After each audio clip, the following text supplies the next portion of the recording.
Hey, this is Daniel Norton. I'm here in my studio in New York City with Andreas. Yep. And we're going to create kind of a noir vibe today. Kind of noir. We actually did a video, one of the very earliest onsets. I did a noir shoot, and I used my dado lights, and we created like kind of that light across the eye thing, and that was super fun. But I thought I'd do the classic blinds. And while you've probably seen me do a lot of things with cookies, and I have the dado lights with projectors and stuff, which makes it really easy, that is specialized equipment, and not everybody has that. So I thought I'd show you guys how you can get this kind of vibe with something you can get pretty easily. I mean, I just took these down from the studio, but you can buy cheap blinds somewhere just to do this for, or take them out of your house or whatever, you know, just for a minute to do it. The only disadvantage here, though, is that you're not going to be able to just put the projector on your head and really just focus it or defocus it down. For that, you're going to have to be really concerned with the distance between the blinds, the light, and your subject. Okay, so there's a few factors that you really need to consider when you are, using a light with something in between, or let's call it a gobo, right, to create shadow. One is that you want to use a hard source. You can see here I have a softbox, shooting towards my subject here with these sticks, coffee stirrers, and you cannot really see, even if I put them super close. I mean, there's a little shadow, but you can barely make those out even that close. No matter what I do, you're really not going to see that, right? What you want to do is use a harder light source. So I'm going to take the softbox off, right? Once you've done that, kind of a single hard source, you're going to get a nice shadow pattern. Now, that shadow pattern is going to be controlled by a few factors. One is, well, the size of your light, which is the hard, right? Its hardness. One is the distance of your light to your gobo, we're going to call it. And then the other one is the distance of your gobo to your subject. So if I put my light further back from my gobo, my shadow is going to be crisper. However, keep in mind that when you do that, you're going to lose power. And also, the light itself is probably going to spread out, especially if we're using a flash that doesn't have some kind of way to focus it, right? So we don't want to back it up too far, because if we do, then we're going to get scattered light everywhere, and that might be a problem, especially in my studio, which is white. So that's one factor. The other factor, of course, is the distance of the subject from the gobo. So if I move my subject back, you can see that, might be harder to see here, but you can see that the shadow pattern is getting softer. It's not quite as sharp, and then it's nice and sharp there. So again, you can see that distance there. Okay, now of course the other thing, like I said, is we can move the actual gobo itself. If I move it in closer, you'll see that it gets sharper. Of course, now the issue or fear would be that you don't want to get it in your shot, right? I mean, I can put it right up against her face. That's going to give me the tightest line. But if I do that, then it could be in my shot. So you're really going to play around with those factors to control the kind of the edge value of your lines. Now, let me just move this so I can show you guys. If I take my light and I move it in closer, we can see how the shadow pattern starts to really break up. In fact, there you can almost not see it at all. If I put it close enough to my pattern, it would virtually disappear.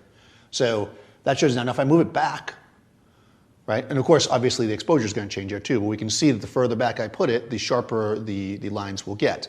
They're also lengthening in this case. That's also good, but like, as you can probably see, if you're looking at the background and stuff, you can probably get an idea of it. My light's spreading out a lot when I do that. So, these are all things we have to keep in mind, right?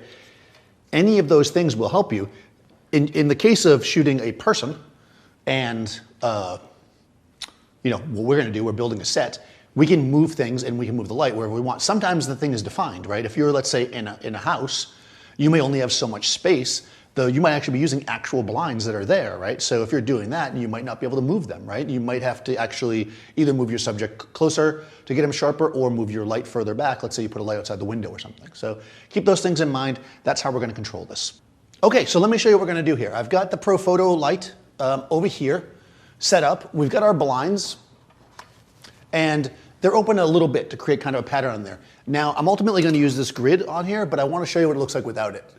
So if we just take the light, you can see the modeling lights on, and we can get the idea of what just pointing the light at the background is going to look like. Let's see what we got here. Okay, that's pretty good, right? We're in TTL. We got light on him. It looks pretty good, right? The background is getting some shadow of the blinds on it, which is also kind of interesting. Over here, because of the angle, we're not getting much, but the whole thing, even though we have our cool black and white vibe going, it's not really gritty as I'd like it to be. I feel like we want to have more control. And like I said, for that, we're going to use this grid. This is a 10-degree grid. You could use different degrees, basically, to get different spread, but we kind of did a couple experiments here between the 5 and the 10, and I kind of like the 10. So again, I'm still in TTL. Can do the same thing. We're getting our baseline here. We can see what the difference it makes. Now, that's a huge difference, guys, right? This is because the grid is changing the spread of light. It doesn't focus the light, it changes the spread, right? Because the light's not hitting this back wall, because it's not doing all this, we're really getting light just where we want it, which is right there. So that looks pretty good, right? We're pretty happy with that. But now I did like a little bit of light in the background. You know, I felt like that this by itself is just a little bit too stark for me. So what I'm going to do is bring in a second light. This is another Profoto B1X. And I'm going to basically, I'm also going to put a grid on this one. This is a 5-degree grid. And what we're going to do here is aim this guy to just give us some pattern in the background.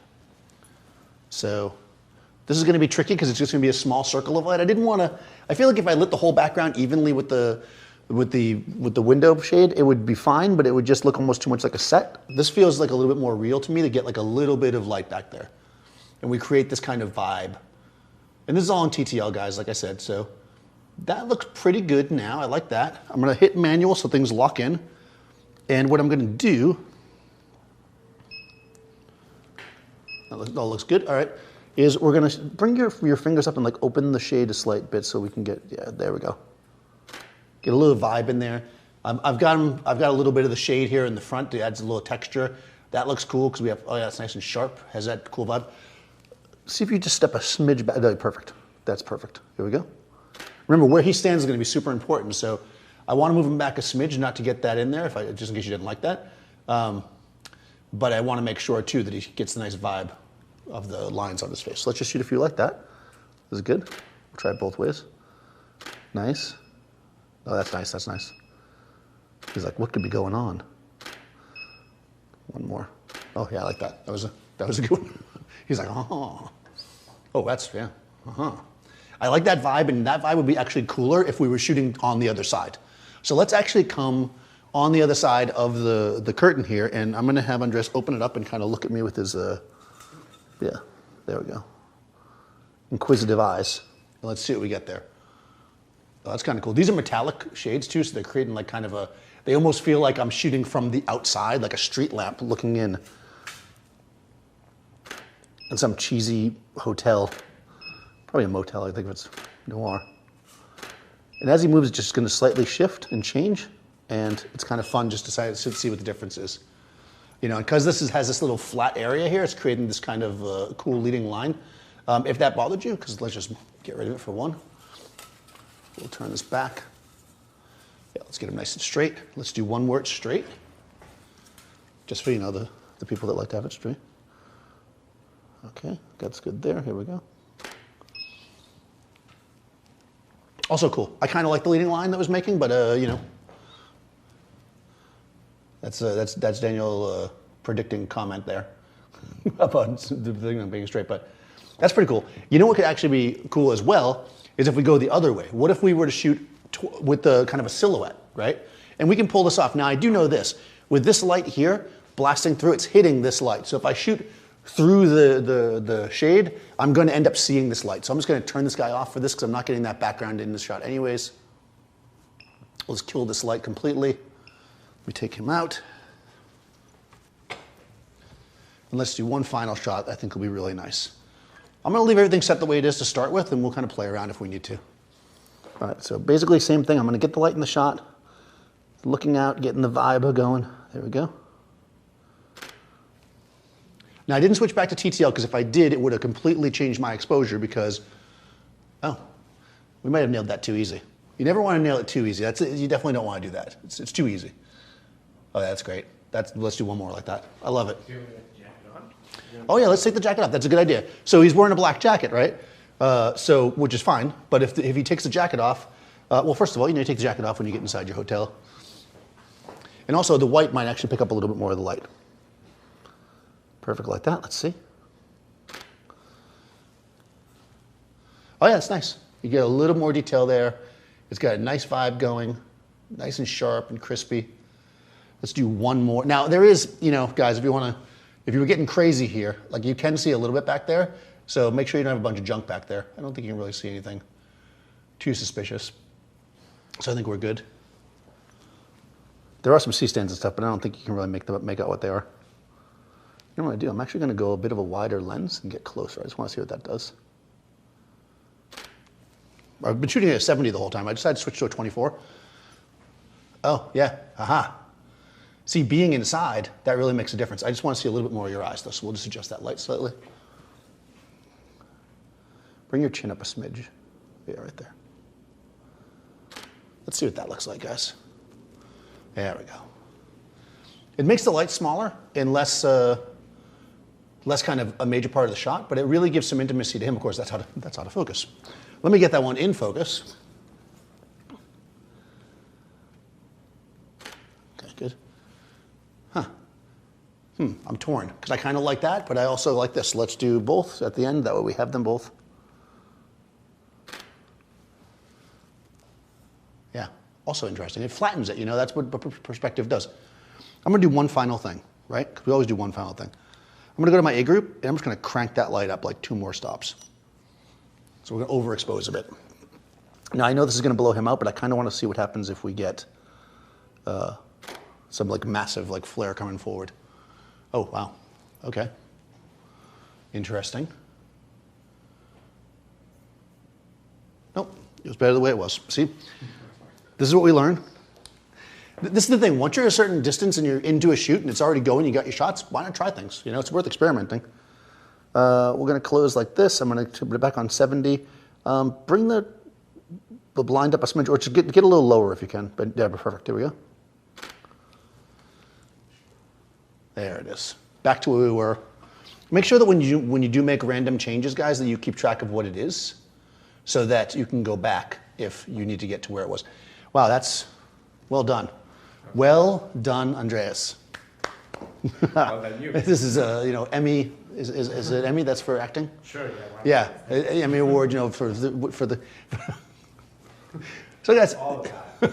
You know, when you're trying to create something that has some mood or a vibe, like something like noir, just keep in mind like some of the things that people do. Look at like the tropes that they use, the very classic you know, noir thing of the blinds. The light coming through the window could be a street light. Putting it in black and white, keeping it gritty, you know, doing the kind of undone bow tie, that kind of stuff. It just helps add that mystery to the shot, and it's really simple. This could really be any light. And like I said, you get blinds super cheap, grab some at you know, a discount store or whatever, and give this a shot. So I will put Andreas' information in the description. Be sure to follow me, Daniel Norton Photographer, and subscribe to Adorama TV. Ring the bell for all the new videos, and I'll see you next time on set.